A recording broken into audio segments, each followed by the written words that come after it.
Yesterday, in episode 32, Musk announced his 26th Neuralink implant. In this episode, you'll understand what a brain-computer interface actually does, the two competing approaches, and why the bandwidth problem is harder than it looks. The goal: read electrical signals from neurons, translate them into commands a computer can act on. That's it. Everything else is engineering.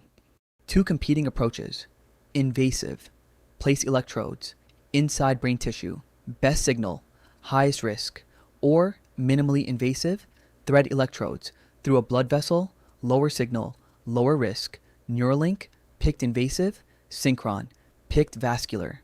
Neuralink's chip, the N1, carries 1024 electrodes, each on the end, of an ultra-thin thread, 5 micrometers thick, roughly 1/10 the width of a human hair. The surgery: a robot called the R1 inserts 64 threads into the motor cortex, the brain region that controls movement. The robot threads them between blood vessels to minimize bleeding. The other approach, Synchron, the stent road threaded up through the jugular vein to a sweet spot above the motor cortex, no skull opening, no brain penetration, lower signal quality, lower surgical risk. Hard problem 1, signal drift. Brain tissue reacts to foreign objects, scar tissue forms around the electrodes. Over months, the signal degrades without intervention, long-term reliability.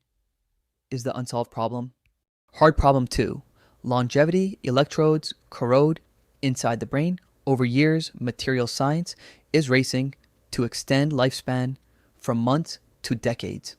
Hard problem 3, bandwidth. 1024 channels. Sounds like a lot. The brain has billions of neurons. Today's BCI devices can decode a few intended movements. They cannot yet decode thoughts or rich cognition. And here's the honest closer, the state of the art today. Let's a paralyzed person move a cursor, type slowly, use a computer through thought alone. That is a genuine miracle. Cognitive applications, decoding internal speech, direct memory access are still mostly demonstrations, not products yet. From zero, one concept, unpacked from scratch. Subscribe for the next one.